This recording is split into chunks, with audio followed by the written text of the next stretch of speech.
إن الحمد لله نحمده ونستعينه ونستغفره ونعوذ بالله من شرور أنفسنا ومن سيئات أعمالنا من يهده الله فلا مضل له ومن يضلل فلا هادي له وأشهد أن لا إله إلا الله وحده لا شريك له وأشهد أن محمدا عبده ورسوله يا أيها الذين آمنوا اتقوا الله حق تقاته ولا تموتن إلا وأنتم مسلمون يا أيها الناس اتقوا ربكم الذي خلقكم من نفس واحدة وخلق منها زوجها وبث منهما رجالا كثيرا ونساء واتقوا الله الذي تساءلون به والأرحام إن الله كان عليكم رقيبا يا أيها الذين آمنوا اتقوا الله وقولوا قولا سديدا يصلح لكم أعمالكم ويغفر لكم ذنوبكم ومن يطع الله ورسوله فقد فاز فوزا عظيما وإن خير الكلام كلام الله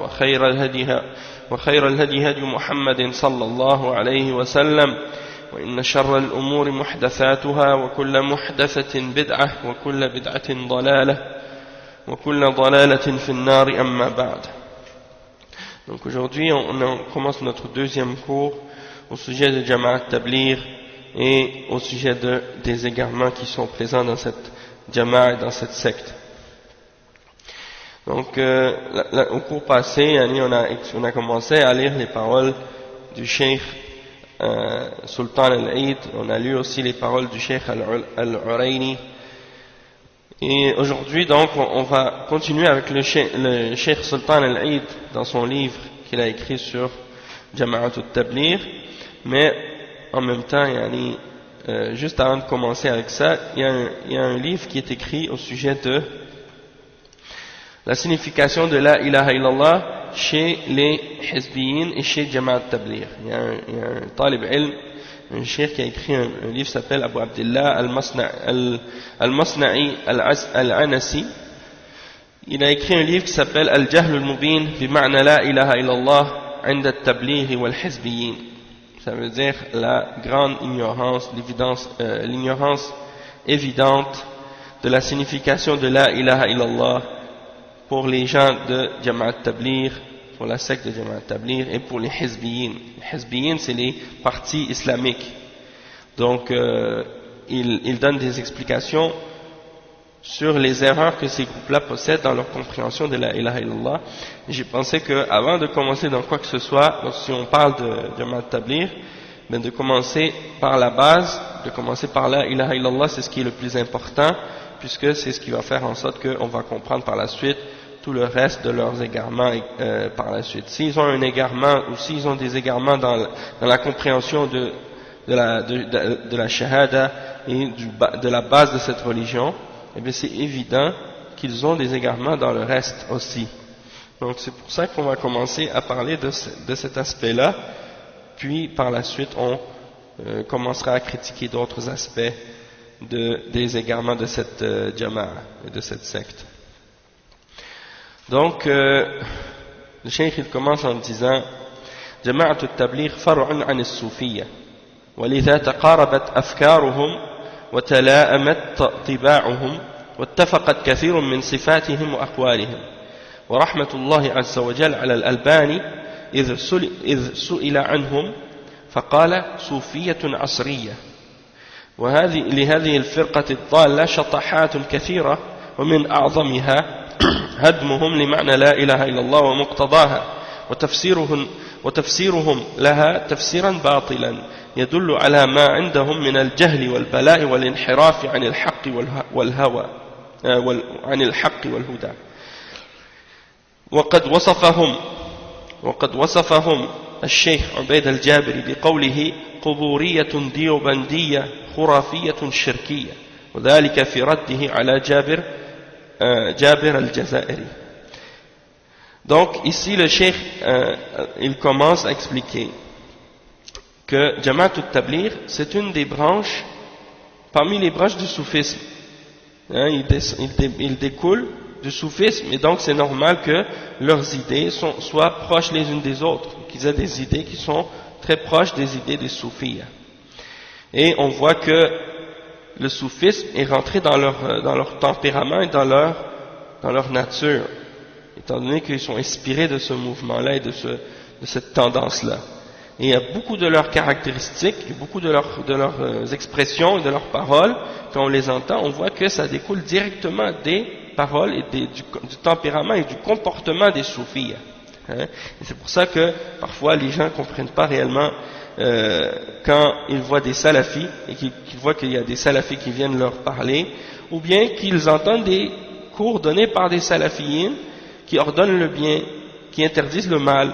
Eux ils se disent ah mais comment ça se fait vous les salafis vous êtes durs, vous ordonnez le bien, vous interdisez le mal, vous n'avez pas de sagesse. Il y en a qui disent ça et ils comprennent pas, hein, ils comprennent pas qu'est-ce que c'est la réalité de la sagesse non plus, et ils s'imaginent que pour être sage et pour avoir de la sagesse, il faut agir comme les soufis, c'est-à-dire qu'il ne faut jamais dénoncer un mal. Quand tu vois quelqu'un qui fait les pires des choses, les pires des harams, il ne faut jamais le dire, il ne faut jamais critiquer ça, il ne faut jamais condamner ça.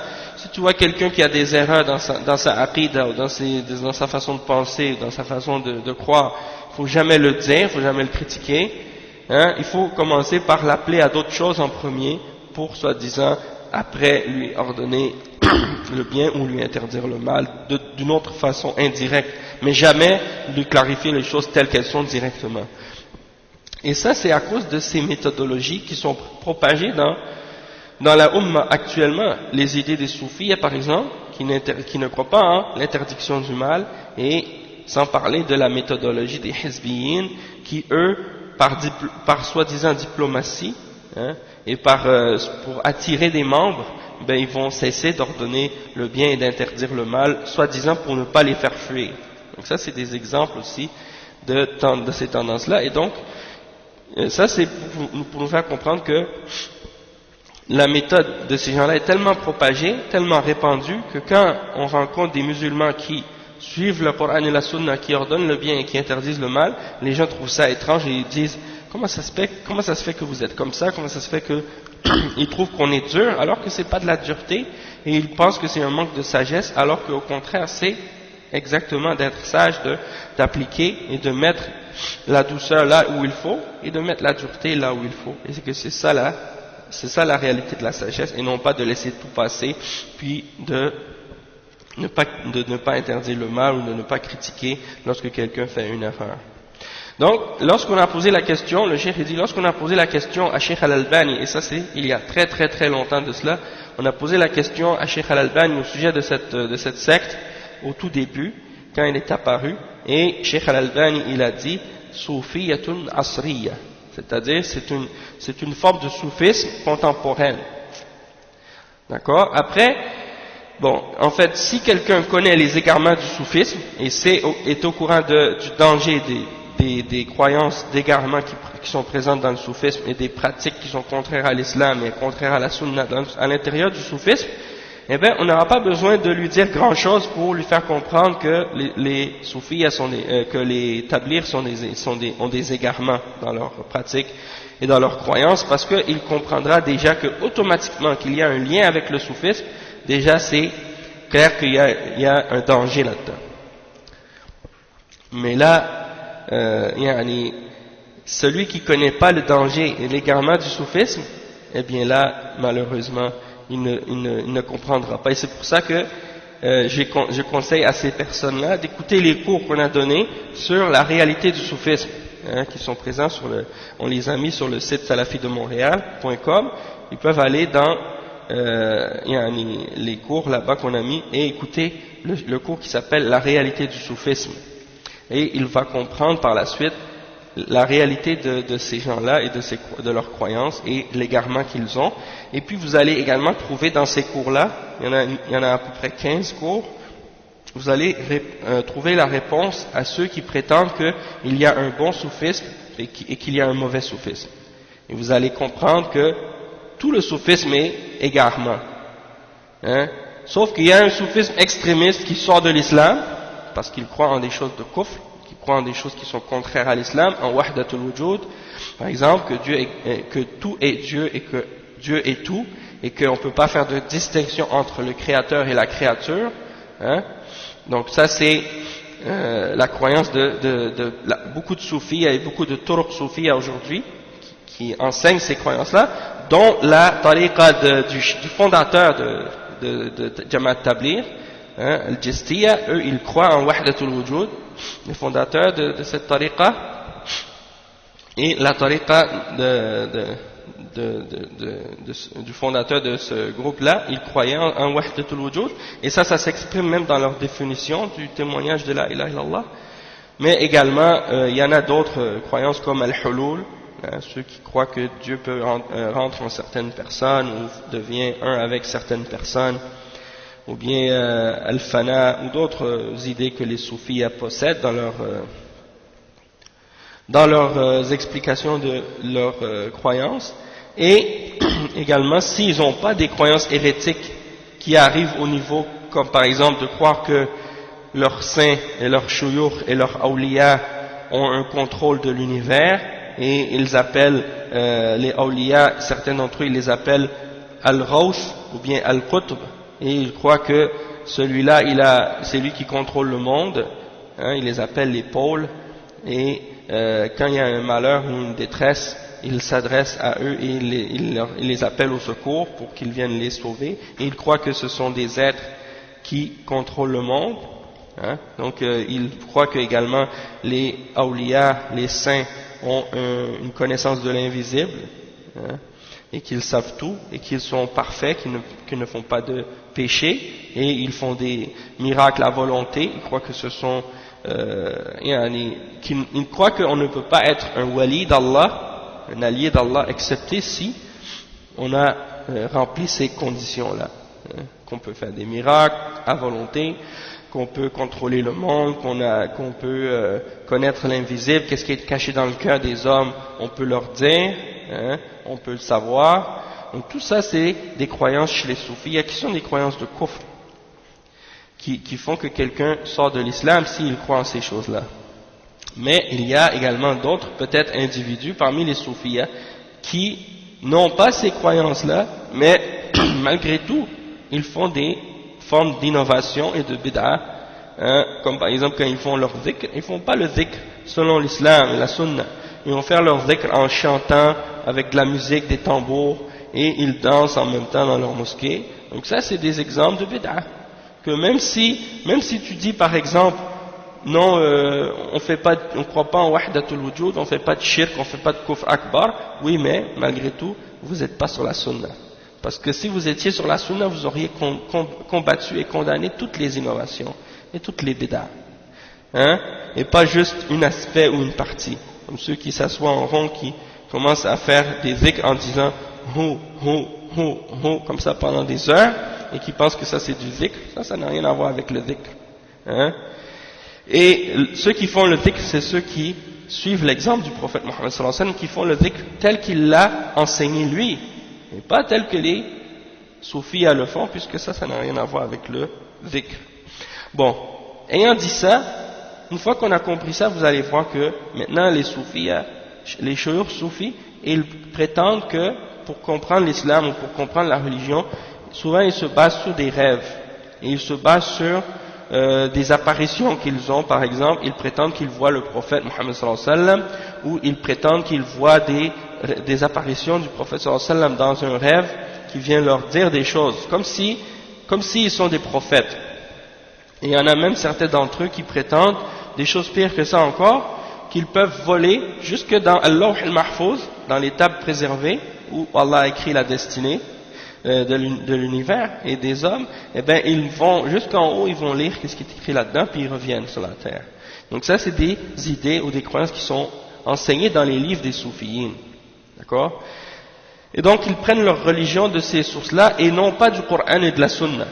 Donc pour eux, la référence, même s'ils prétendent ça, qu'ils suivent le Coran et la Sunna comme tout le monde, la réalité c'est que non, leurs shuyukh, ils croient que leurs shuyukh sont au-delà du Coran et de la Sunna, et une des manifestations de ça, c'est qu'ils peuvent inventer des adorations par eux-mêmes. Ils peuvent inventer par eux-mêmes des différentes formes de dhikr, des différentes façons de dhikr, même que parmi les choses que j'ai entendues, même au sujet du cheikh, du fondateur d'établir, c'est qu'il faisait une des choses qui étaient enseignées dans leur tariqa, c'est de faire le dhikr par le nez. faire le dhikr par le nez et de faire des respirations divines. Et ils ont une sorte de respiration qu'ils doivent faire, un peu comme les hindous dans les pratiques du yoga et des trucs comme ça. Ils ont une certaine respiration qu'ils doivent faire pour faire leur dhikr, hein, et toutes sortes de pratiques bizarres comme ça. Donc, ils croient qu'ils peuvent avoir des révélations particulières qui ne sont pas mentionnées ni dans le Coran, ni dans la Sunna, et par la suite, ils commencent à les pratiquer. Et si tu leur demandes pourquoi vous faites ça, ils vont dire ah mais non, nous on a une révélation de notre cheikh, hein, notre cheikh il nous a enseigné ça, il a eu ça dans un rêve où le prophète sallallahu alayhi wa sallam a vu lui dire ça. Et donc ça c'est comme s'il ne croyait pas au verset dans le Coran qui dit al-yawmu akmaltu lakum dinakum. Aujourd'hui j'ai complété pour vous votre religion. La religion elle était complète depuis lorsque le prophète sallallahu alayhi wa sallam est mort. Avant qu'il meure, la religion était déjà complétée, il n'y avait rien à rajouter dedans. C'est pour ça que le prophète sallallahu alayhi wa sallam a interdit les innovations, d'accord, et il a dit que c'était les pires des choses et que c'était des égarements et que ça menait en enfer.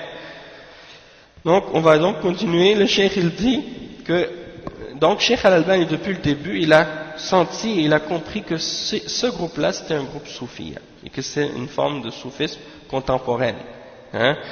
Et c'est bizarre que la plupart des groupes et des partis qui sont actifs dans le monde aujourd'hui, si vous retournez à leur fondateur, eh bien ils sont toujours reliés à du soufisme. La seule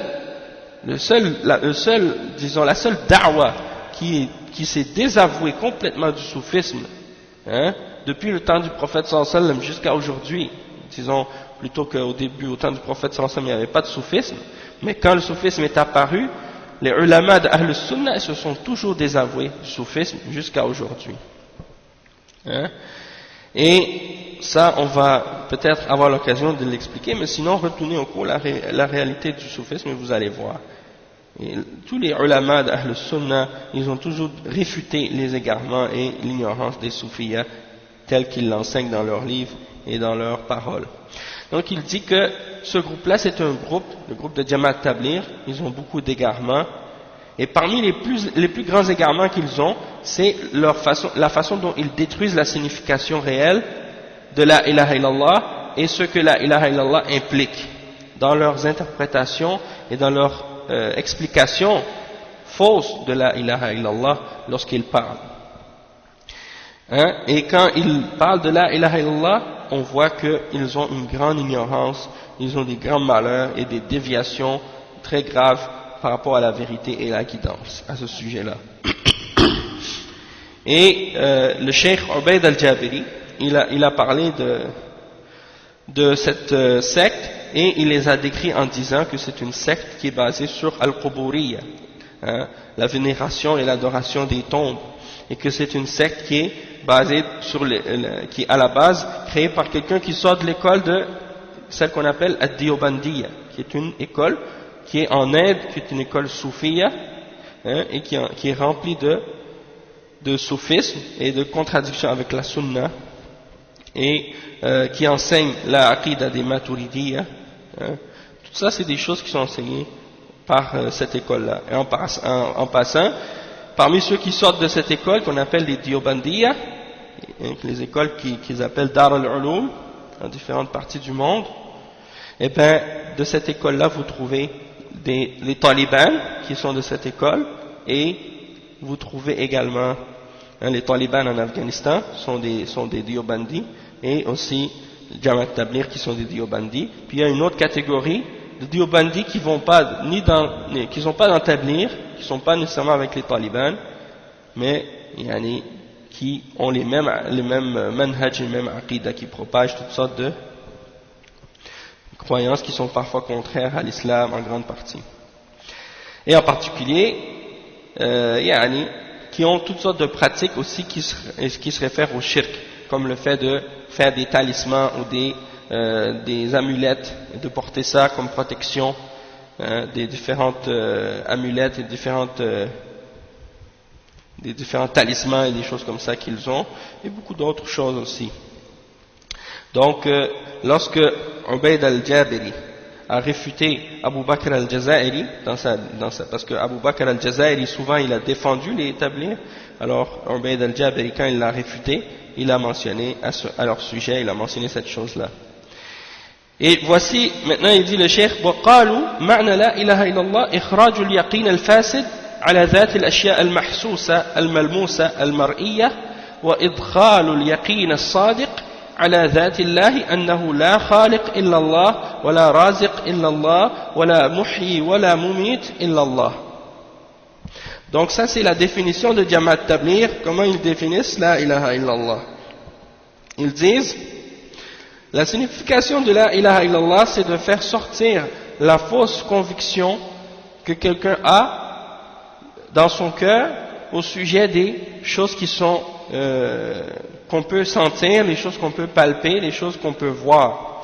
C'est-à-dire cesser d'avoir enlever de notre cœur la conviction qu'on peut avoir en les choses apparentes et faire rentrer dans le cœur la certitude, la conviction, la certitude sincère en Allah subhanahu wa ta'ala, et de croire qu'il est le créateur, qu'il n'y a pas de créateur excepté Allah, qu'il n'y a pas de pourvoyeur de subsistance excepté Allah, qu'il n'y a pas il y a personne qui fait vivre ou qui fait mourir excepté Allah subhanahu wa ta'ala. Donc ça c'est leur compréhension de la ilaha illallah. Et dans cette compréhension-là, il y a des erreurs graves et totalement opposées à la réalité de la ilaha illallah. Cette définition-là, elle est totalement fausse. Elle n'a rien à voir avec la réelle signification de la ilaha illallah. Et ça, vous allez le comprendre dans les explications qu'on va donner, Inch'Allah. Déjà, dans cette définition-là, il y a deux grands problèmes. Le premier grand problème, c'est la notion de wahdatul wujud qui est dedans. Et ça, on va essayer de l'expliquer, Inch'Allah. Et il y a aussi l'autre erreur, c'est qu'ils expliquent la ilaha illallah par ar-rububiyya seulement, uniquement par les attributs de souveraineté d'Allah subhanahu wa ta'ala, qu'il est le créateur, qu'il est le pourvoyeur, qu'il est celui qui fait vivre et qui fait mourir, celui qui contrôle tout. Et ça c'est quelque chose que même les idolâtres de la Mecque, à l'époque du prophète sallallahu alayhi wa sallam, ils étaient déjà d'accord avec ces choses-là. Ils acceptaient déjà le fait que Allah c'est le seul créateur, le seul maître, celui qui est un Dieu unique, qui est pourvoyeur, qui donne la subsistance. C'était pas ça leur problème. Et le prophète sallallahu alayhi wa sallam les a pas appelés à accepter ça ou à reconnaître ça, puisqu'ils le reconnaissaient déjà. Au contraire, même c'était d'utiliser cette croyance-là qu'ils avaient en un Dieu unique et en le fait que c'est lui le pourvoyeur et le créateur et le maître de toutes choses, d'utiliser ça comme argument pour les amener à rejeter l'idolâtrie et rejeter l'adoration des idoles. Et c'est ça que le prophète sallallahu alayhi wa sallam voulait en fait de leur part, c'est les appeler au tawhid al-uluhiyya ou bien tawhid al-ibada, l'unicité d'Allah dans l'adoration. Donc on va voir maintenant quelques points au sujet de cette définition qu'ils ont de la ilaha illallah.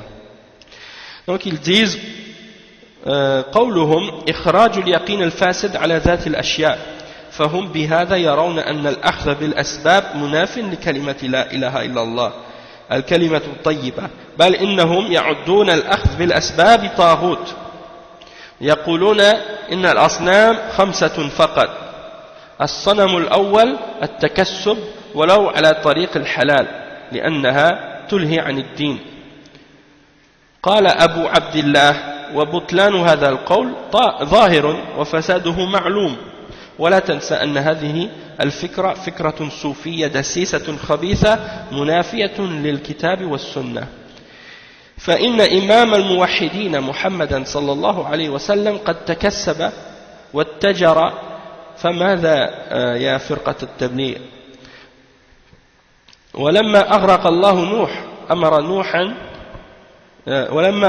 الله قوم نوح أمر نوحا عليه السلام بصنع السفينة وهذا سبب للنجاة من الغرق فماذا يا فرقة التبليغ وكان زكريا نجارا وداود يصنع الدروع فماذا هؤلاء موحدون يعني عند فرقة التبليغ إنهم يريدون أن يقولوا إن لنا مقامات لم يصل إلينا الأنبياء كما قالها شيخهم ابن عربي والحلاج وغيرهما من الصوفية الملاحدة الأول.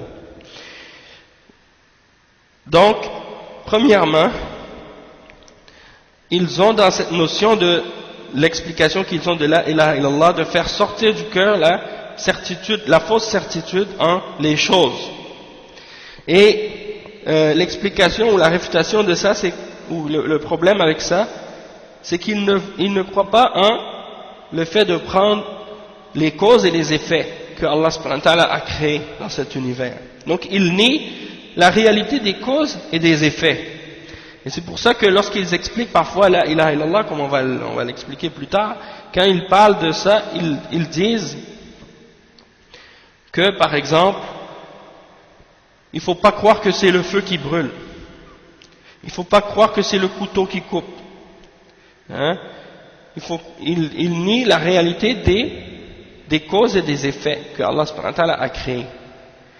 Et donc, dernièrement, juste pas hier, avant hier, j'étais près d'une mosquée de Jamaat Tabligh, on a prié l'Asr là-bas. Et j'ai rencontré un monsieur que je connaissais avant, qui vient d'un pays musulman, et ce monsieur-là, il n'était pas avec Jamaat Tabligh auparavant. Mais il est rentré avec eux, et puis depuis, il reste avec eux, et il sort toujours avec eux. Hein. Donc, j'ai commencé à discuter avec lui. On parlait de différentes choses. Puis tout d'un coup, comme ça, j'ai décidé de lui poser la question. Qu'est-ce que ça signifie la ilaha illallah? Et j'attendais sa réponse. Il m'a dit, la ilaha illallah, c'est de nier tout. Et de savoir que c'est seulement Allah subhanahu wa ta'ala qui compte et qui existe. De nier tout, et de savoir que c'est Allah qui existe. Et après il a dit que c'est seulement Allah subhanahu wa ta'ala qui a le pouvoir. Et pour lui c'était ça la ilaha illallah.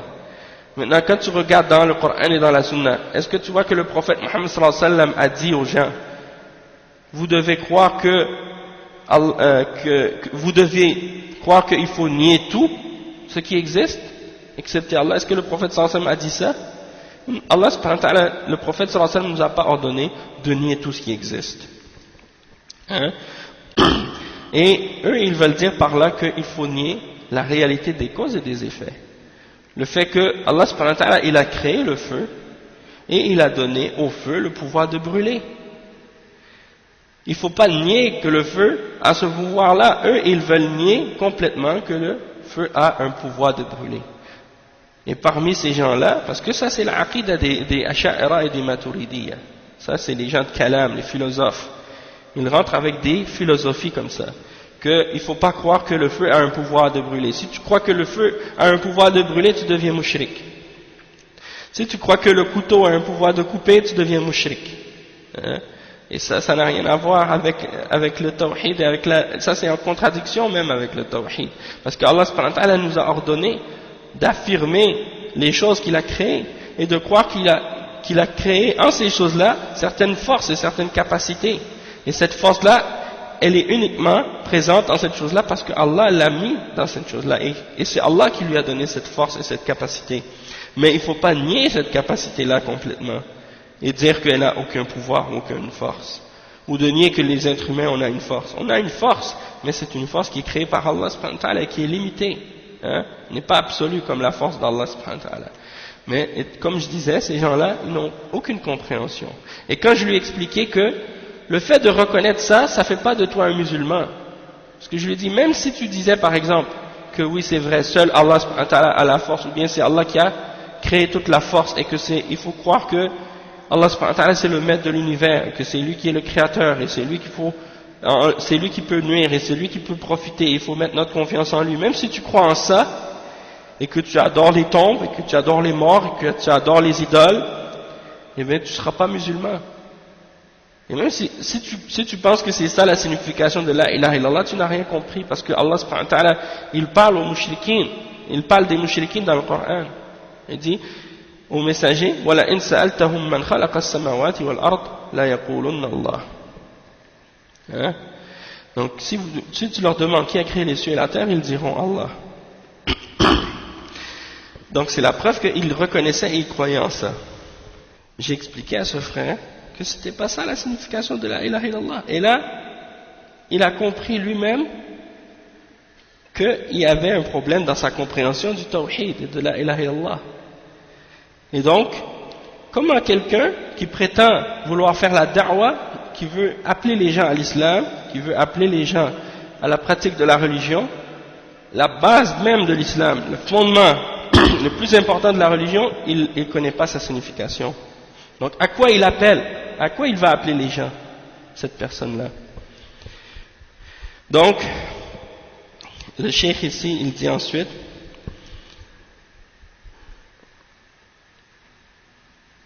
donc il croit que le fait de prendre les moyens nécessaires pour faire quelque chose, de croire aux causes et aux effets, ça c'est quelque chose qui est contraire à la ilaha illallah, qui est la bonne parole. Et il considère que de prendre les causes et les effets, de prendre les moyens nécessaires pour faire quelque chose, que ça c'est une forme de ta'rout, une forme d'idole.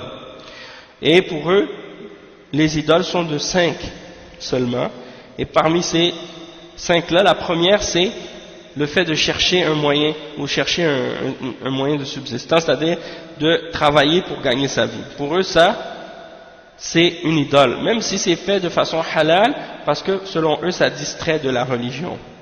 Et Abu Abdullah, c'est l'auteur du livre, il dit, et la fausseté de cette parole, elle est claire, elle est apparente, elle est évidente, et c'est une chose qui est connue. Mais ça, il ne faut pas oublier que c'est une idée soufie, une idée qui vient du soufisme, que de travailler, c'est quelque chose qui est contraire à la religion et que ça distrait de l'adoration. Et donc ça, c'est une idée fausse, complètement fausse par rapport au soufisme, qui est en contradiction avec le Coran et la Sunna. L'imam des monothéistes, c'est-à-dire de ceux qui étaient sur le tawhid, c'est le prophète Mohammed sallallahu alayhi wa sallam, lui-même, il a travaillé. Il faisait du commerce. Hein? Et Nuh, alayhi salam, lorsque Allah a noyé son peuple, hein, lorsqu'il a fait faire le déluge, eh bien, il a ordonné à Nuh, alayhi salam, de faire le bateau, de faire l'arche pour se sauver de la noyade. Donc, il a pris un moyen pour se sauver. Hein? Il n'a pas dit je vais rester comme ça puis Allah va me sauver. Il a fait ce que Allah lui a ordonné, de prendre les moyens nécessaires pour être sauvé. Puis Zacharia était un charpentier, quelqu'un qui travaillait le bois, hein? Et Daoud était quelqu'un qui fabriquait des armures, des choses de ce genre. Donc chacun des prophètes, on voit qu'ils avaient un travail, qu'ils avaient un métier, qu'ils avaient quelque chose qu'ils faisaient pour gagner leur vie.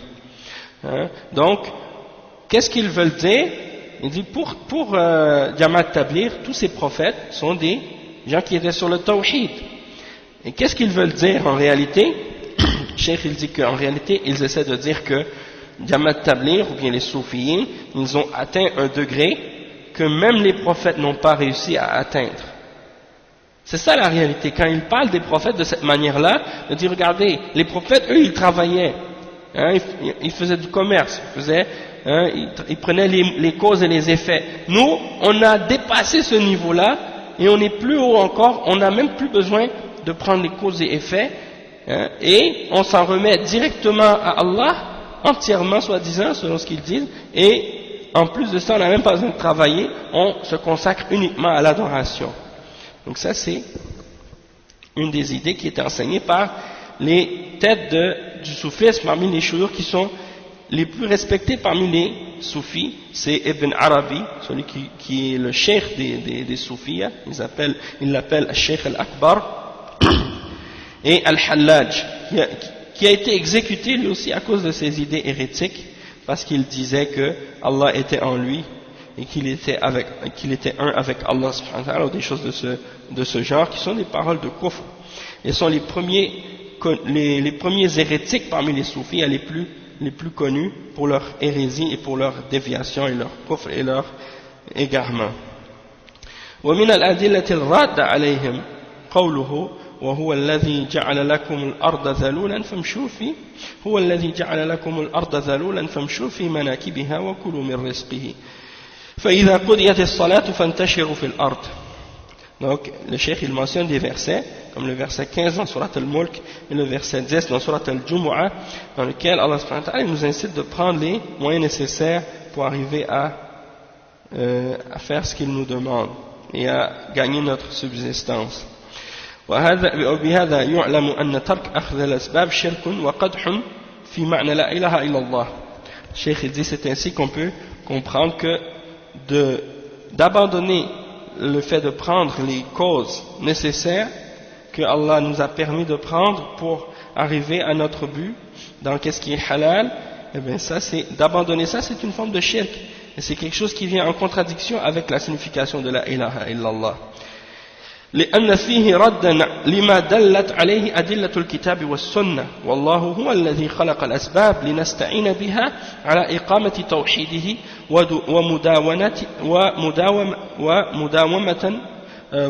ومداومة عبادته.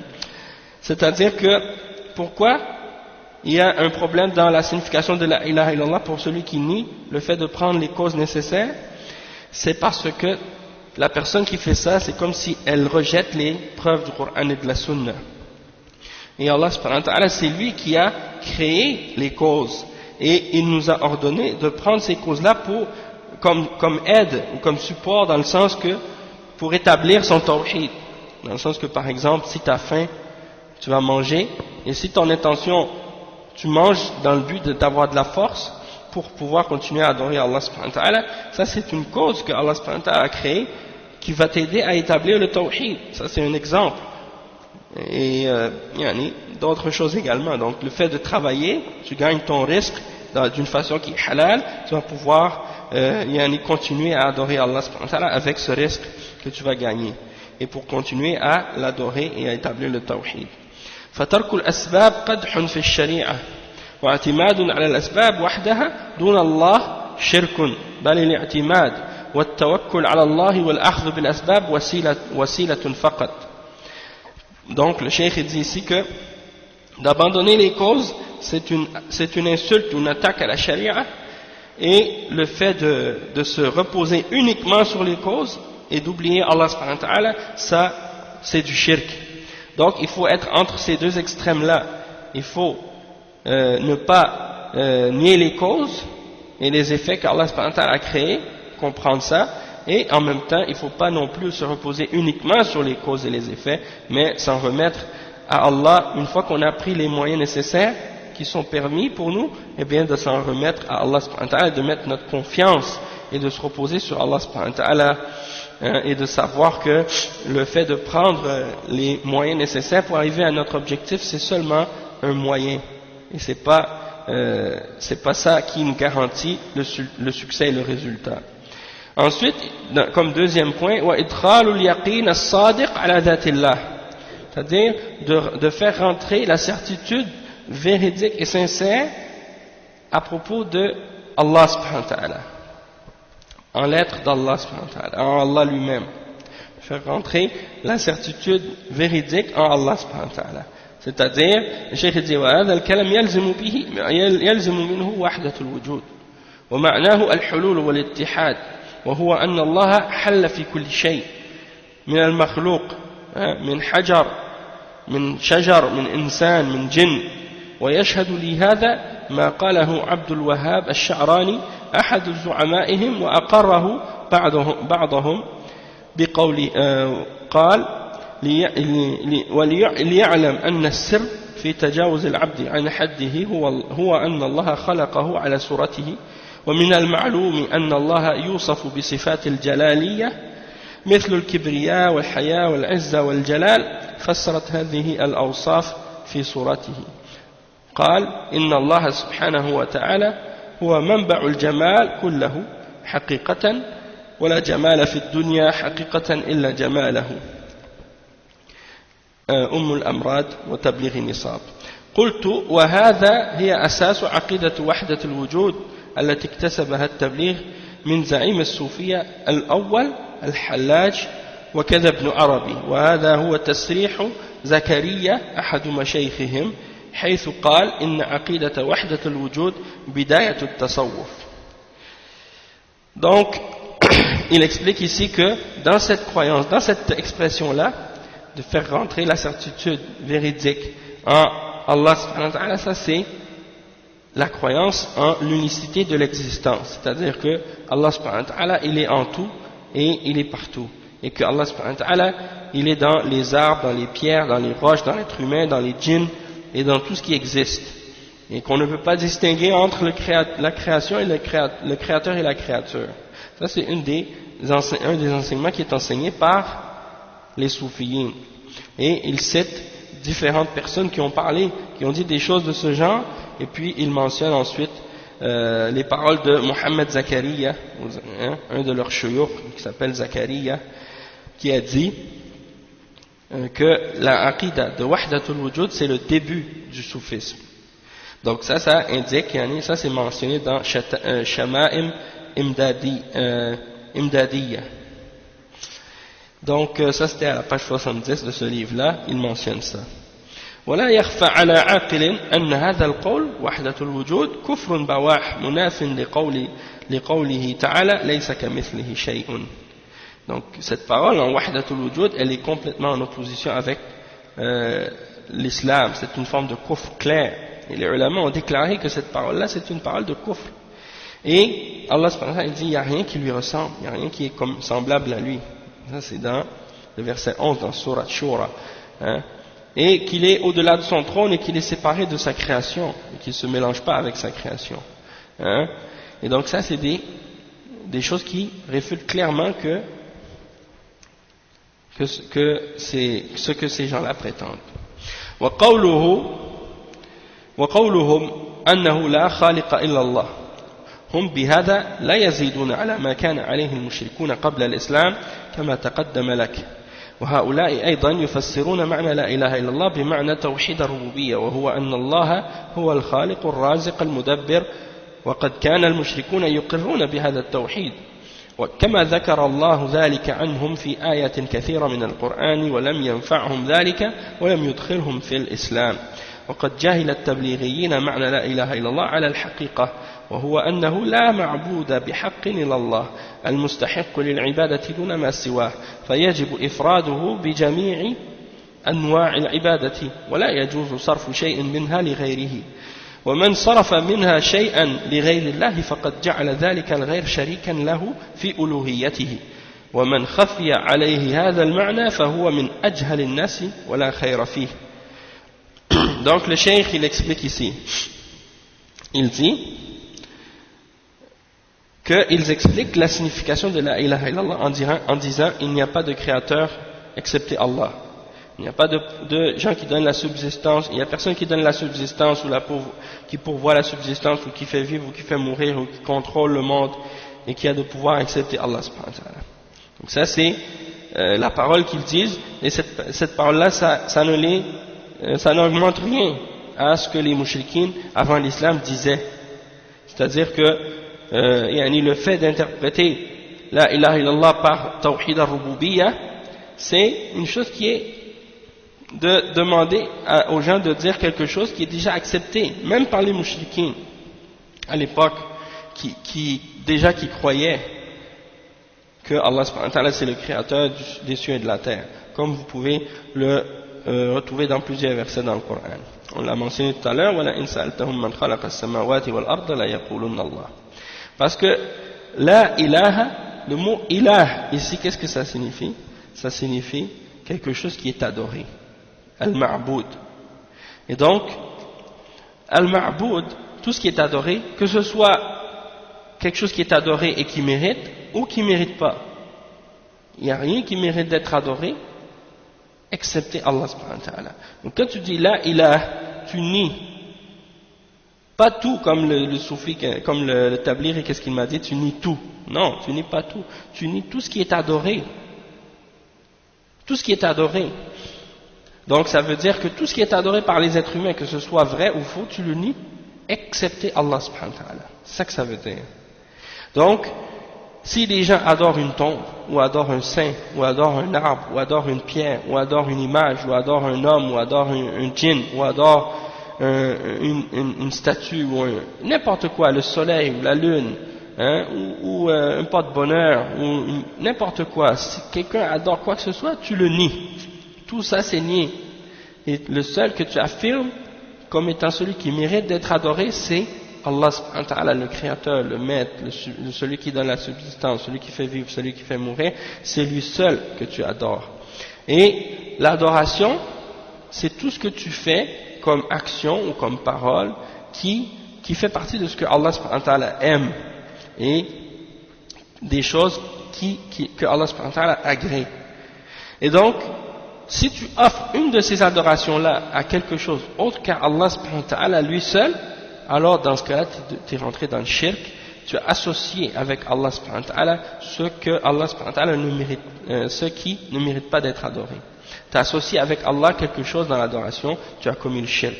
Et ça, même si tu as cru que c'est Allah le créateur, que c'est Allah le maître, que c'est Allah le pourvoyeur, que c'est Allah celui qui fait vivre et qui fait mourir, si tu crois en ça, mais que tu adores d'autres avec Allah, tu es un mushrik. Même si tu dis que Dieu est unique. Même si tu dis que Allah est unique. Même si tu dis que, même si tu dis que par exemple Allah c'est le créateur et le seul maître. Même si tu dis que c'est lui qui fait vivre et qui fait mourir. Si tu crois en ça et que tu adores d'autres avec Allah, tu te contredis toi-même. Parce que tu es en train de dire que c'est Allah le seul maître, le seul pourvoyeur, le seul créateur, puis après tu passes par quelqu'un pour adorer Allah subhanahu wa ta'ala. Alors que lui, Allah subhanahu wa ta'ala, il t'ordonne de l'adorer directement et de l'adorer lui seul. Et c'était ça le shirk des mushrikines à l'époque du prophète sallallahu alayhi wa sallam. Il prenait ces idoles comme des intercesseurs et comme des intermédiaires entre eux et Allah subhanahu wa ta'ala. Hein? Comme Allah subhanahu wa ta'ala il dit وَيَعْبُدُونَ مِن دُونِ اللَّهِ مَا لَا يَضُرُّهُمْ وَلَا يَنْفَعُهُمْ وَيَقُولُونَ هَؤُلَاءِ شُفَعَاؤُنَا عِنْدَ اللَّهِ. Les idolâtres à la Mecque, à l'époque du prophète sallallahu alayhi wa sallam, Allah subhanahu wa ta'ala il dit dans le Coran à leur sujet, ici, ils adorent en dehors d'Allah ce qui peut ni leur nuire ni leur profiter, et ils disent ceux-là sont nos intercesseurs, nos intermédiaires auprès d'Allah. Donc ça c'était leur argument. Comme Allah subhanahu wa ta'ala dit dans Surat Az-Zumar au début, il dit ما نعبدهم والذين اتخذوا من دونه أولياء ما نعبدهم إلا ليقربونا إلى الله زلفى. Donc ceux qui prennent des associés avec Allah subhanahu wa ta'ala, des alliés en dehors d'Allah subhanahu wa ta'ala, ils disent on les adore uniquement pour qu'ils puissent nous rapprocher plus d'Allah. Donc ils savent que ces êtres-là ne sont pas des créateurs, ne sont pas des maîtres, ne sont pas des pourvoyeurs. Ils savent que les idoles n'ont rien créé dans les cieux ni sur la terre. Ils savent qu'ils n'ont aucun contrôle. Ils savent que si tu prends un marteau puis que tu frappes l'idole va être cassée et qu'elle ne peut rien faire pour se protéger ou pour se refaire elle-même. Ils savent tout ça. Mais ils les prennent comme des intermédiaires et comme des intercesseurs, comme des objets vers lesquels ils prennent comme des points de référence ou des points de repère pour adresser leur adoration à Allah subhanahu wa ta'ala. Hein? C'est comme il y en a des hindous aussi qui disent on sait que cette statue-là c'est pas Dieu, que c'est pas elle qui a créé quoi que ce soit, sauf qu'on l'utilise comme un point pour se concentrer dans notre adoration. Parce que étant donné qu'on ne peut pas voir Dieu, donc on fait cette statue-là et ça nous aide à nous concentrer. On utilise cette statue comme un point juste pour nous concentrer dans notre adoration. Hein? Pour passer par cette statue-là pour adorer Dieu. Pourquoi? Parce qu'ils croient que Allah est partout et dans toutes choses. Eh bien, parmi les gens de Tabligh, vous allez voir qu'il y en a parmi eux qui partent dans le monde entier pour soi-disant appeler à l'islam. Ils vont trouver des gens qui font le shirk, qui adorent des tombes, et même dans leur pays en Inde, c'est rempli de tombes qui sont surélevées et avec des saints dedans que les gens vont visiter, que les gens vont adorer en dehors d'Allah subhanahu wa ta'ala. Hein, au Pakistan, au Bangladesh, en Inde, partout dans ces pays-là, et dans les autres pays arabes aussi, où les Tablighs sont présents, et tu les vois pas dire aucun mot au sujet de ce que ces gens-là font, et ils vont même pas aller expliquer à ces gens-là la réalité de l'islam et du tawhid. Pourquoi? Parce qu'ils l'ignorent, eux-mêmes ils connaissent pas cette signification, ils n'ont pas compris la réelle signification du tawhid de la ilaha illallah, alors ils peuvent pas enseigner à ces gens-là d'arrêter d'adorer ça. Ils pensent que c'est secondaire pour eux. puisque pour eux c'est pas ça le shirk. Pour eux le shirk c'est pas d'adorer ces tombes là, c'est pas ça le shirk pour eux. Le shirk pour eux c'est, comme on a dit tout à l'heure, de croire que il y a que tu crois que ces causes-là et que ces moyens que tu utilises, que ces causes-là sont des choses sur lesquelles tu dois faire ou tu dois croire que seul Allah a le pouvoir. Et si tu crois que tu mets ta confiance ou ton pouvoir en autre que Allah subhanahu wa ta'ala pour avoir ces choses-là, alors ça veut dire que tu es mushrik. Si tu crois que ces choses-là peuvent t'aider à avoir un bien quelconque dans cette dunya, ça veut dire pour eux tu es un mushrik. Tu n'as pas appliqué le tawhid. Si tu crois que le feu brûle ou que le couteau coupe, tu es un mushrik. Parce que tu n'as pas enlevé de ton cœur l'idée que c'est Allah seul qui existe, que c'est lui seul qui a le pouvoir, etc. C'est ça qu'ils ont compris eux par le tawhid, de nier les causes et les effets. Et que même si tu adores des idoles ou des statues ou que tu pries des morts, mais que tu dis c'est Allah subhanahu wa ta'ala qui est le seul maître créateur, ça y est, pour eux t'es sur le tawhid, même si tu adores d'autres avec Allah subhanahu wa ta'ala. Et le cheikh, il mentionne les paroles de Cheikh Salih al-Fawzan à ce sujet-là. Il dit أما تفسيرها بأنه لا خالق هذا تفسير باطل ليس قاصرا فقط لأن لا إله إلا الله لم يأتي لتقرير أنه لا خالق إلا الله وهذا يقر به المشركون فلو كان معناها لا خالق إلا الله لصار المشركون موحدون قال الله تعالى ولئن سألتهم من خلقهم ليقولن الله. Le cheikh il dit d'expliquer le tawhid et de dire que ça veut dire qu'il n'y a de créateur que Allah, ou il n'y a pas de créateur excepté Allah.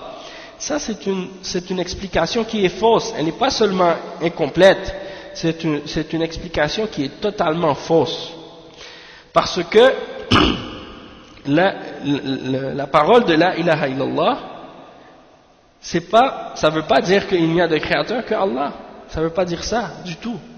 En fait, le prophète Mohammed sallallahu alayhi wa sallam, contrairement à ce que s'imaginent les gens de Tabligh et les autres gens de Bid'a, le prophète Mohammed sallallahu alayhi wa sallam n'est pas venu dire aux gens de la Mecque, aux gens de Médine, les mouchriquines, il n'est pas venu leur dire il faut croire que Allah existe, ou il faut croire que Allah c'est le maître et le créateur.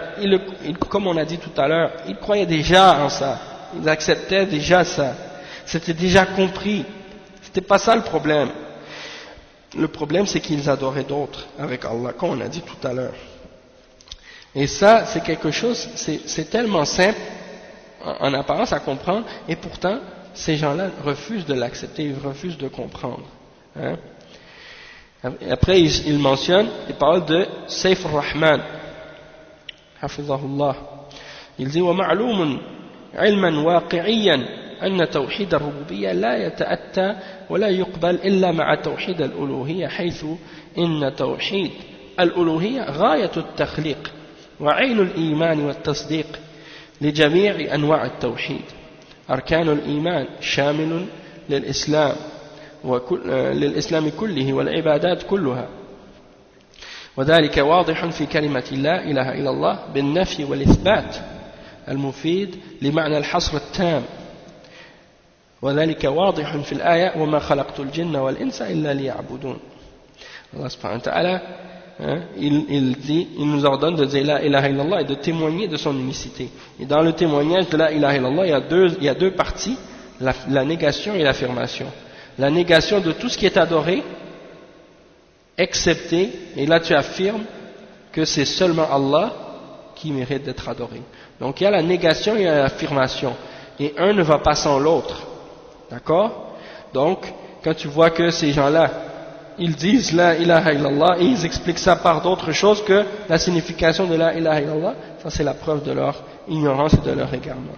قال الشيخ ابن عثيمين رحمه الله تفسير جماعة التبليغ ليس بصحيح لأن تفسيرها على هذا الوجه لا يتحقق به إلا توحيد الربوبية فقط ومعلوم أن توحيد الربوبية وحده لا يدخل الإنسان في الإسلام ولو كان يدخله في الإسلام ويعصم دمه وماله لكان المشركون الذين بعث فيهم النبي صلى الله عليه وسلم مسلمون لا تحل دماؤهم لأنهم يؤمنون إيمانا كاملا ويقرون إقرارا كاملا بأن الله سبحانه وحده هو الخالق الرازق المدبر للأمور ومع ذلك فإنهم لم يدخلوا في الإسلام بل استباح النبي صلى الله عليه وسلم دماءهم وأموالهم وسبى ذراريهم ونساءهم وورث أرضهم. ومعنى كلمة التوحيد الصحيح أنه لا معبود بحق إلا الله وأن جميع المعبودات من دون الله معبودات باطلة كما قال تعالى ذلك بأن الله هو الحق وأن ما يدعون من دونه الباطل وأن الله هو العلي الكبير ولم يفهم المسلمون بهذه الكلمة العظيمة سوى هذا المعنى. Le cheikh il dit ici que la signification de Jamaat, comment ils ont expliqué la ilaha illallah, Jamaat Tabligh, ils ont expliqué ça d'une façon qui n'est pas correcte. Parce que l'explication de cette façon-là, elle ne fait que réaliser la compréhension du tawhid dans la souveraineté d'Allah subhanahu wa ta'ala seulement. Et c'est connu que le tawhid de la souveraineté, le tawhid al-rububiyyah, à lui seul ne fait pas entrer une personne en islam. C'est pour ça que lorsque vous voyez des gens qui traduisent le tawhid et qui disent il n'est de Dieu que Dieu, ou il n'est de créateur que Dieu, ou des choses comme ça, si quelqu'un rentre dans l'islam et tu lui expliques le shahad en lui disant que ça veut dire ça, alors tu ne lui as pas expliqué l'islam encore, et il n'est pas encore rentré dans l'islam tant qu'il n'a pas compris que d'être musulman et de dire la ilaha illallah, ça veut dire que rien ne mérite d'être adoré excepté Allah subhanahu wa ta'ala. C'est ça la vraie signification du tawhid et de la ilaha illallah, et non pas d'accepter ou de croire qu'il n'y a de créateur que Allah.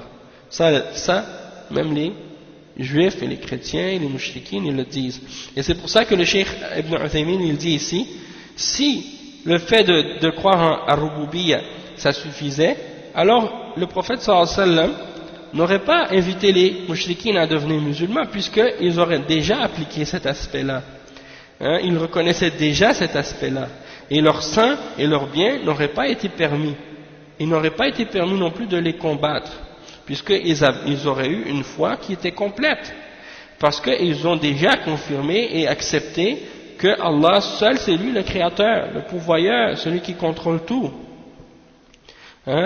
Donc le fait que le prophète sallallahu alayhi wa sallam ne les a pas considérés comme étant des musulmans, il n'a pas accepté leur témoignage du fait qu'ils croyaient en l'existence de Dieu et qu'ils croyaient que Dieu était le créateur et qu'il était unique et qu'il était le seul maître, le fait qu'il n'a pas accepté ça et qu'il les a combattus et qu'il a rendu licite leur sang et leurs biens et qu'il a pris leurs enfants et leurs femmes en esclavage et qu'il a hérité de leurs terres, ça c'est la preuve que cet aspect de Ar-Rububiyyah n'est pas suffisante pour considérer que quelqu'un est un musulman.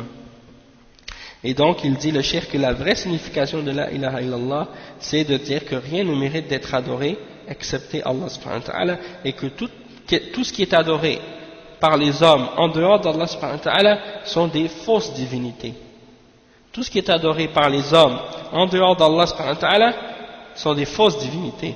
Peu importe ce que ça peut être, même si c'est un prophète, même si c'est un ange, même si c'est un djinn, même si c'est un arbre ou une roche ou une pierre. Et donc c'est pour ça que quand tu retrouves dans les livres d'établir des demandes d'aide au prophète sallallahu alayhi wa sallam ou des prières dirigées au prophète sallallahu alayhi wa sallam dans lesquelles il lui demande alors qu'il est mort enterré dans sa tombe, qu'il demande au prophète sallallahu alayhi wa sallam d'intercéder pour eux, ça c'est des invocations qu'ils font au prophète sallallahu alayhi wa sallam qui sont des formes d'adoration et qui sont des formes de shirk majeur. C'est-à-dire qu'ils ont pris le prophète sallallahu alayhi wa sallam comme un objet d'adoration, comme une divinité. Et ça veut dire qu'ils n'ont pas compris la réalité de la ilaha illallah. Et les soufis qui lisent ces livres-là et qui voient les Jamaat Tabligh, qui voient leur livre Tabligh Nisab ou bien Fada'il A'mal, comme ils ont changé le nom de Tabligh Nisab, ils l'ont appelé Fada'il A'mal, alors que c'est le même livre, c'est juste le titre qui est différent. Et ça c'est pour dire que dans ce livre-là, il y a des formes de shirk dedans et de kufr, et ces gens-là, ils continuent à l'utiliser comme référence dans leur da'wah soi-disant. Et le cheikh, il mentionne comme preuve pour montrer la signification de la ilaha illallah tel qu'il l'explique, que ça veut dire que rien ne mérite d'être adoré excepté Allah. Il mentionne le verset 62 dans Surat Al-Hajj, dans laquelle Allah subhanahu wa ta'ala dit, et ça c'est parce que Allah subhanahu wa ta'ala c'est la vérité, et que ceux qu'ils invoquent en dehors de lui c'est le faux, et que Allah subhanahu wa ta'ala il est le très haut et le très grand. Donc il dit le cheikh, il dit, quand on regarde cette explication de la ilaha illallah, on voit que les musulmans, les premiers musulmans, jusqu'à nos jours, parmi les ulama qui ont suivi la voie des premiers musulmans, qui ont suivi la voie des salaf salih, ils n'ont jamais compris autre chose que ça en disant la ilaha illallah. ولهذا قال عنهم إنهم أي المشركون إنهم إذا قيل لهم لا إله إلا الله يستكبرون ويقولون أئنا لتاركوا آلهتنا لشاعر مجنون إنا لتاركوا آلهتنا لشاعر مجنون. Qu'est-ce que ça veut dire? Le cheikh il dit, c'est pour ça que Allah subhanahu wa ta'ala il dit au sujet des mushrikines que lorsqu'on leur disait la ilaha illallah, ils s'enflaient d'orgueil et ils disaient, est-ce qu'on va abandonner nos idoles pour un poète fou? Donc ça c'est dans les versets 35 et 36 dans Surat As-Saffat. فتبين بهذا أن المشركين أفهموا لمعنى كلمة لا إله إلا الله من هذا الذي جعل معناها مجرد اليقين والإيمان بأن الله تعالى هو الخالق الرازق.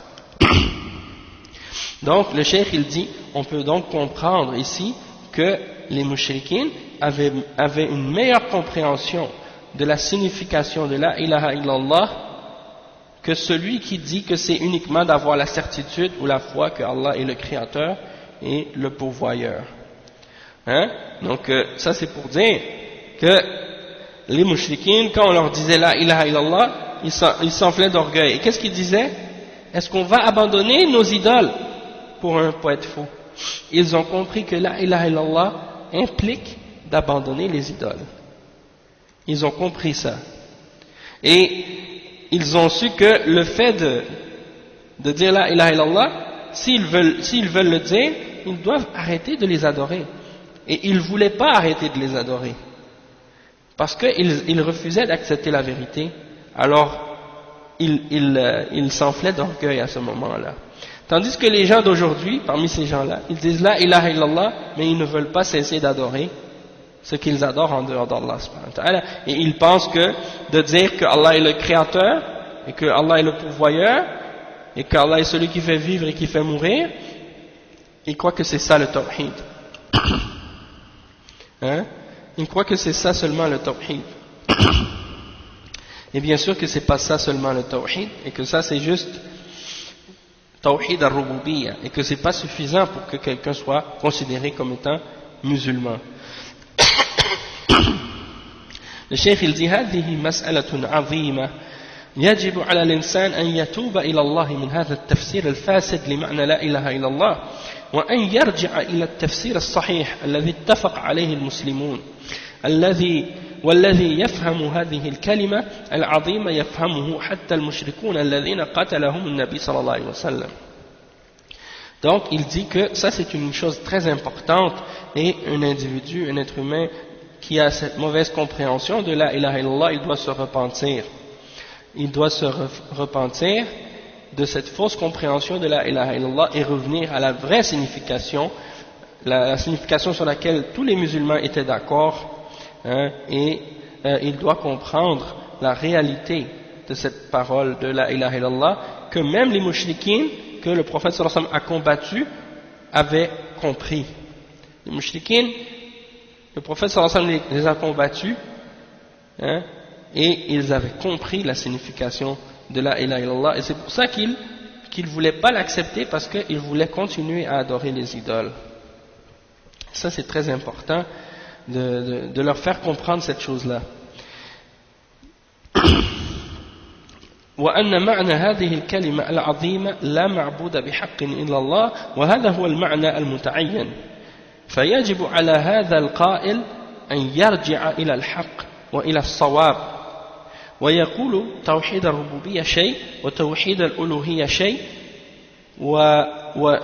وتوحيد الألوهية شيء آخر ولا يتم أحدهما بدون الآخر.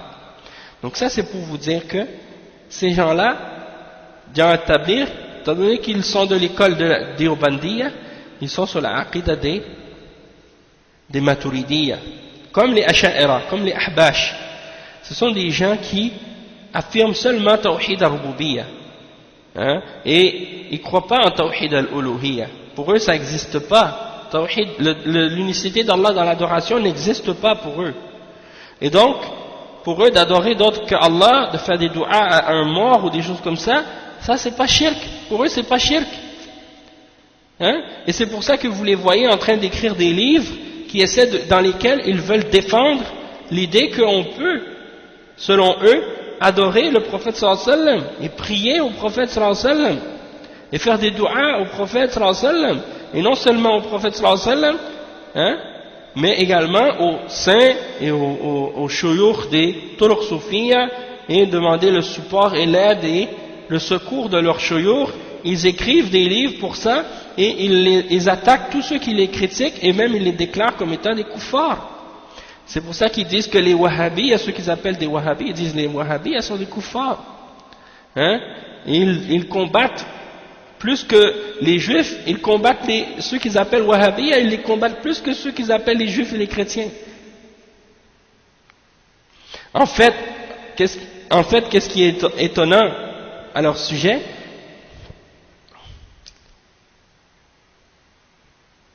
Qu'est-ce qui est étonnant à leur sujet, c'est que quand ils parlent des juifs et des chrétiens, ils disent ce sont nos frères.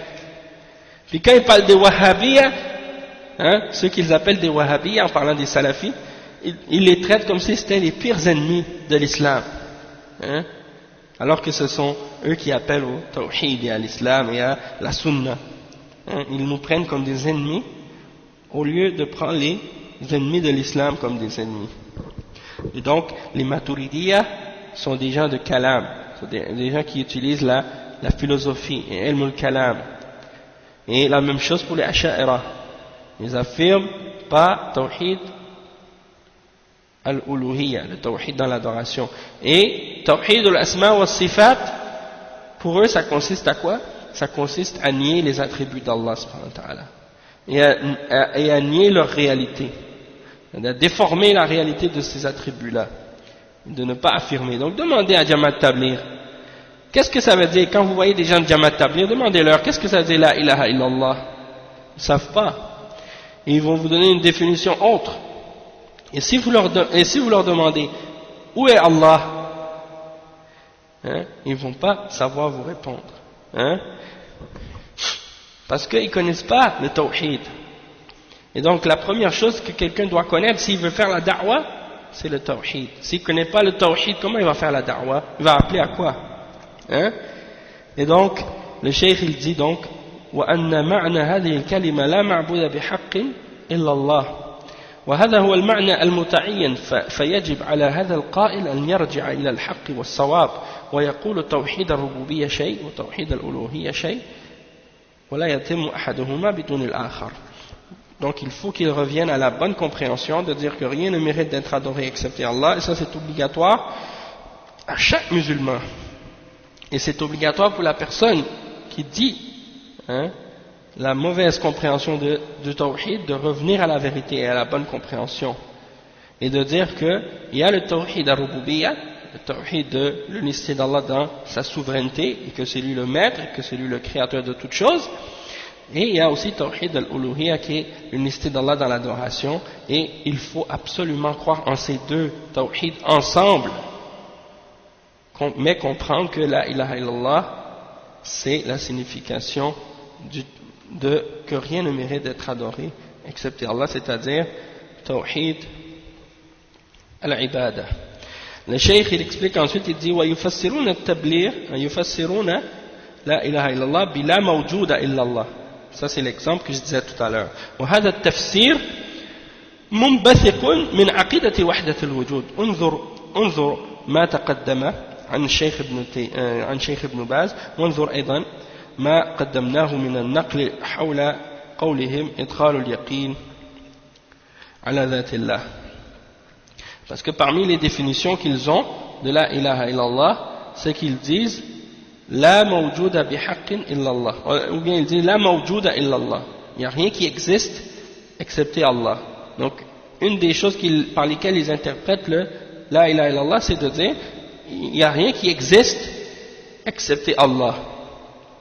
Hein? Il y en a qui expliquent aussi la ilaha illallah en disant la ma'bouda fil wujud illallah.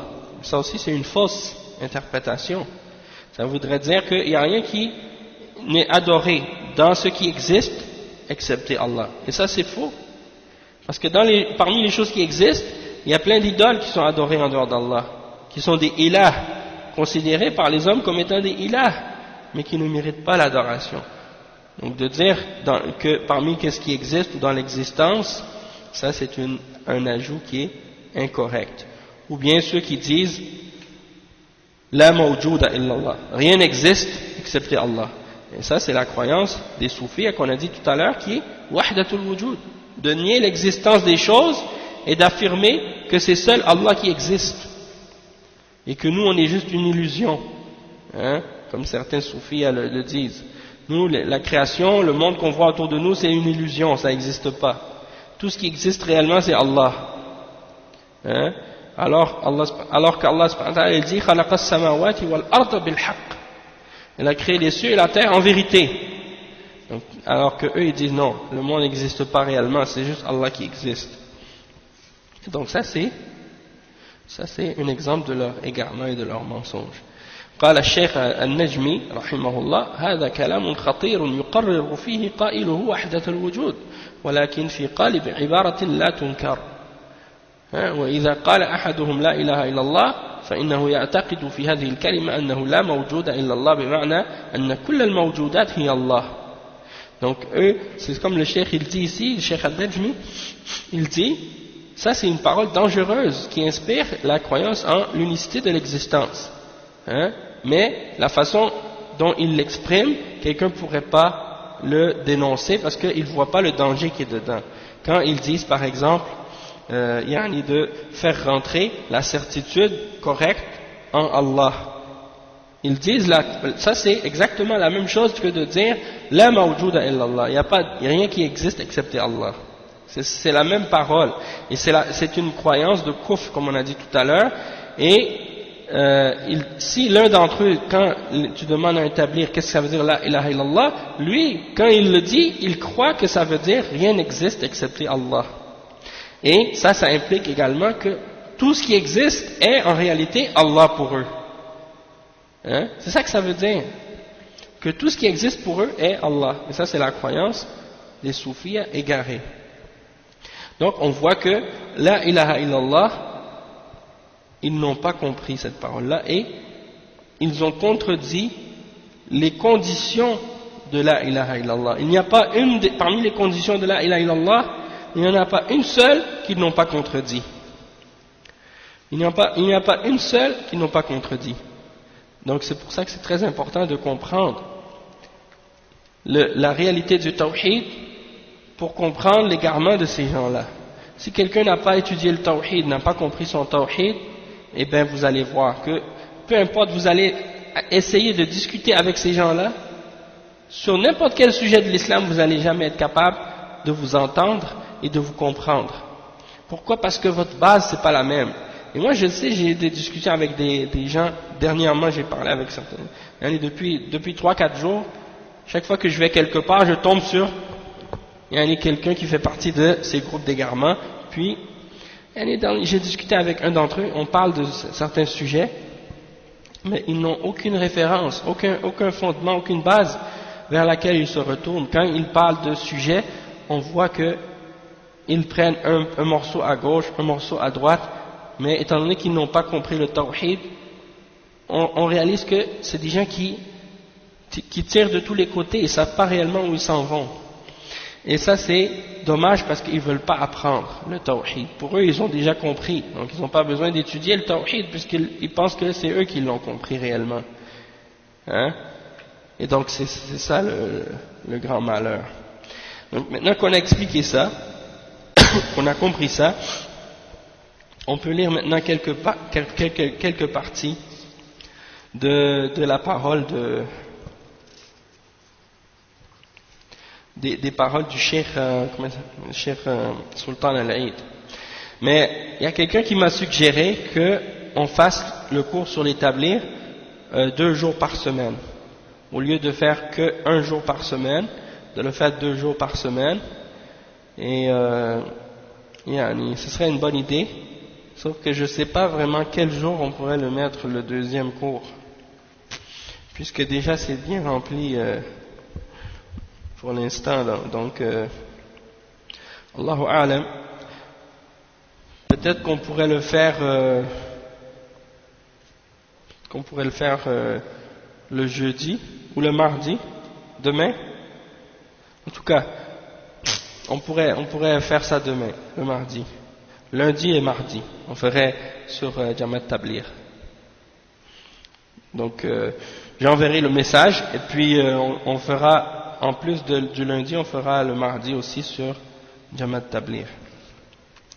Donc, ici, le cheikh, il dit encore une fois, هذه الجماعة, ça c'est les paroles de Sultan Al-Aïd, il dit عقيدة جماعة التبليغ, la عقيدة de جماعة التبليغ. Il dit هذه الجماعة صوفية ماتريدية ديوبندية خرافية. Donc c'est une jama'a, comme on a dit, soufiyya et maturidiyya. Le maturidiyya, dans leur aqidah, c'est presque la même chose que les asha'ira et les ahbash.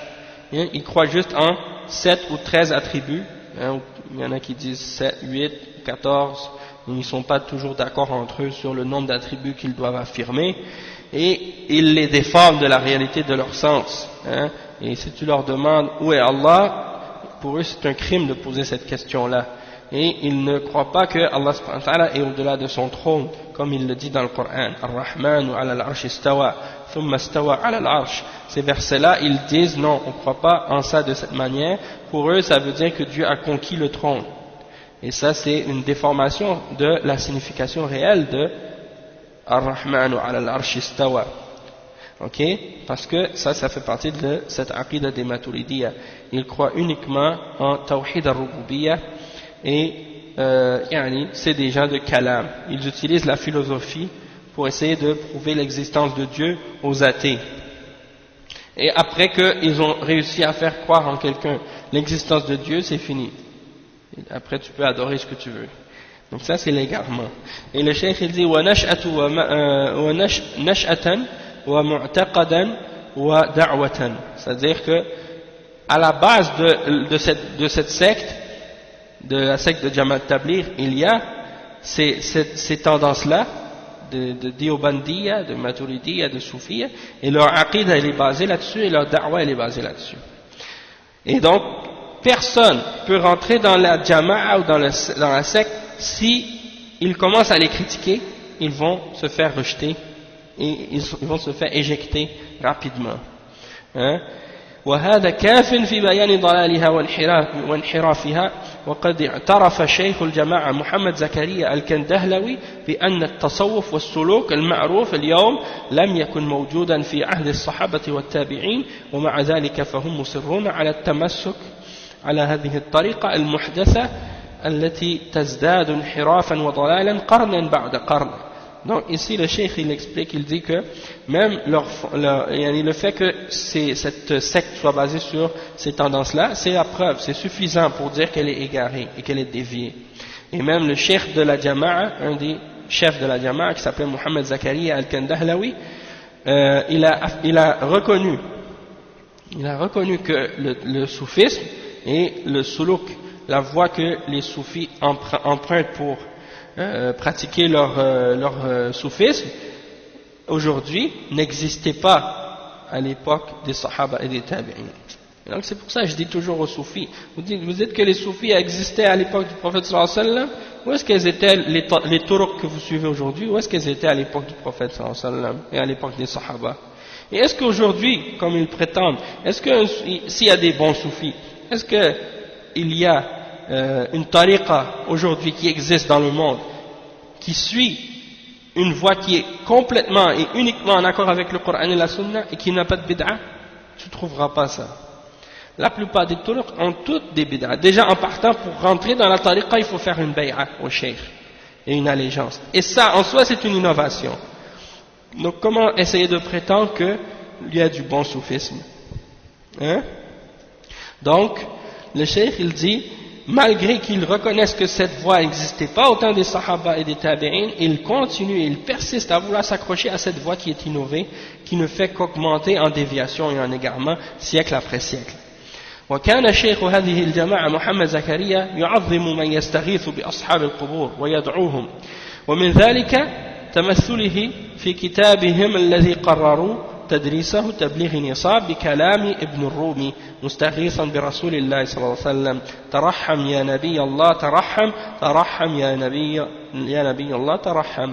هذا يدعو رسول الله صلى الله عليه وسلم ويستغيث به، ثم يقرر شيخهم ذلك على مريديه. Donc il dit que le cheikh de la Jama'a, Mohamed Zakaria, il vénérait ceux qui cherchent le secours, hein, les gens qui sont enterrés dans leur tombe et qui les invoquent. Et on remarque ça dans l'exemple qui est marqué dans leur livre, qui est un des livres qui est, disons, conseillé comme étant la base de la référence des Jamaat Tabligh qu'ils appellent Tabligh Nisab, et qui a été changé en Fada'il al-A'mal. Bon, dans ce livre-là, on retrouve la parole de Ibn Rumi, dans laquelle il cherche le secours du prophète sallallahu alayhi wa sallam. Il dit: fais-nous miséricorde, ô messager, ô prophète d'Allah, fais-nous miséricorde. Fais-nous miséricorde, ô prophète d'Allah, fais-nous miséricorde. Donc il invoque le prophète sallallahu alayhi wa sallam et il l'appelle au secours et lui demande sa miséricorde. Et donc ça c'est du shirk. Et puis tu vois que leur cheikh, Mohamed Zakaria, il incite ça, il enseigne ça à ses mourides, à ceux qui le suivent. Il leur conseille de lire ce livre-là et il se base sur ce livre-là. وكان يقول على قبر مؤسس الجماعة شيخهم الأكبر محمد الياس إن صاحب هذا القبر يوزع النور الذي ينزل من السماء من قبره بين مريديه، يعني التبليغ حسب قوة الارتباط والتعلق. وهذا يسمى في اصطلاح التصوف استمدادا نعوذ بالله من الضلال. Il dit également que le fondateur de cette, il disait, Mohamed Zakaria, à propos du fondateur de la Jama'a, c'est-à-dire leur cheikh, leur grand cheikh Mohamed Elias, il dit que celui qui est dans cette tombe, en parlant de la tombe du cheikh, qui est en passant à l'intérieur de la mosquée, là-bas dans leur centre au Nouveau Delhi, à New Delhi, ils ont 4 tombes à l'intérieur de la mosquée et ils sont tous enterrés dans cette mosquée-là. Donc, il dit, la personne qui est dans cette tombe, en parlant du cheikh, de leur cheikh, il distribue sa lumière qui tombe du ciel vers sa tombe, et il la distribue pour tous ces fidèles parmi les tablighs, selon la force de l'attachement qu'il y a entre lui et entre les fidèles et leur cheikh. Donc ça c'est la aqida des soufis qu'ils appellent istimdad, hein. Ils croient qu'il y a la lumière d'Allah qui descend du ciel, qui tombe sur la tombe, qui descend sur la tombe de leur cheikh, et après cette lumière est distribuée à partir de leur cheikh vers chacun des gens qui suivent le cheikh, hein, selon la force de l'attachement qu'ils ont pour leur cheikh. Ils croient en ça. Et donc ça c'est bien entendu une forme d'égarement également. Et le cheikh il dit ensuite: وكان يقول محرضا على طلب البركة من القبور والعكوف عندها بركات المزارات أي القبور ذات القباب والبناء شيء لا ينكر وبركاتها مسلمة وعظيمة. Donc il disait, Mohamed Zakaria, en incitant les gens à chercher la baraka des tombes et de rester en proximité des tombes, parce que c'est ça ce qu'ils font les soufis, ils s'en vont près des tombes et ils restent assis près de la tombe pendant des heures et ils pensent que le fait d'être là, la baraka du cheikh, elle sort de la tombe et elle rentre en leur corps, en eux, et donc ils croient qu'il y a une baraka là-dedans. Et donc il incitait les gens, il incite les gens à chercher cette baraka-là auprès des tombes, et il dit la baraka qui vient du fait qu'on visite les tombes, et c'est-à-dire les tombes sur lesquelles il y a des dômes et des constructions, il dit que c'est une chose qu'on ne peut pas nier, et sa bénédiction c'est une chose qui est acceptée et qui est grande. Okay. Ensuite il dit bal ذكر شيخ الجماعة هذا الذي يصدرون عن رأيه ويعظمون كتبه ذكر في كتابه فضائل الحج أمرا منكرا حيث يقول عن مشايخهم البعض منهم تذهب إليهم الكعبة لزيارتهم. Donc le fondateur de Jamaat Tabligh il disait dans un des livres qu'il a écrit qui s'appelle Fada'il al-Hajj, hein, et ça c'est le cheikh, le fondateur Mohamed Elias, il a dit quelque chose de très grave. Cette chose-là c'est quoi? Il parle de ses shuyukh, il dit que certains d'entre eux, la Kaaba elle va les visiter. C'est pas eux qui vont à la Mecque pour faire le tawaf autour de la Kaaba. La Kaaba elle se déplace pour aller les visiter eux, pour aller faire le tawaf autour de leur tombe. Et ça c'est un exemple. Ensuite il dit ويقول الشيخ سردار محمد الباكستاني الذي قضى 10 سنوات مع هذه الجماعة ثم كتب شهادته جماعة التبليغ تؤمن بالطرق الأربعة الصوفية الجستية والنقشبندية والقادرية والسهوردية وتزعم أنه لو مات أحد منهم ولم يبايع على يد شيخ الطريقة مات ميتة جاهلية. Il dit que leur cheikh Sirdar Mohamed al-Pakistani, en fait c'est un cheikh qui s'appelle Sirdar Mohamed al-Pakistani. Il a passé 10 ans de sa vie avec cette jama'a, puis après il a écrit son témoignage. Et il a dit dans ce témoignage, Jamaat Tabligh, elle croit en 4 turuq parmi les turuq soufiyya, et c'est Al-Jistiyya, et la tariqa Naqshbandiyya, et la tariqa Qadiriyya, et la tariqa As-Sahrwardiyya. Et ils prétendent que celui qui meurt sans avoir donné une bay'a à un des shuyukh d'une de ces turuq, et qu'il meurt dans une mort d'ignorance. Il meurt dans une mort qui est comparable à la période de la Jahiliya. Donc ça c'est les paroles de ces gens-là. Donc il dit فَيَا قَوْمَ لَا تَعْقِلُونَ ألا ترونهم يصرحون بعقيدتهم الصوفية البدعية ويشهد عليهم الثقات بذلك وأن دعوتهم قائمة عليها ومن يخرج معهم لا بد أن يسير في ركابهم رويدا بمخطط بطيء. Donc ça c'est pour donner des exemples à ce sujet-là. Donc ça c'est pour nous faire comprendre le danger des croyances et des idées qui sont propagées dans cette tariqa. Et même s'ils ne vont pas venir te voir pour te dire, en rentrant, quand tu commences à sortir avec eux, ils ne vont pas te dire tout de suite, sois soufi, rentre dans la tariqa ou ci et ça. Non, ils ne vont même pas te mentionner rien à ce sujet-là. Ils vont te laisser t'impliquer de plus en plus dans la tariqa, et ils vont te citer des exemples et des histoires et des paroles, et puis, à la fin, tu vois que tu rentres avec eux, tu t'en aperçois même pas que tu es devenu un soufi. Hein? Et donc ça c'est le danger de cette tariqa. Hein?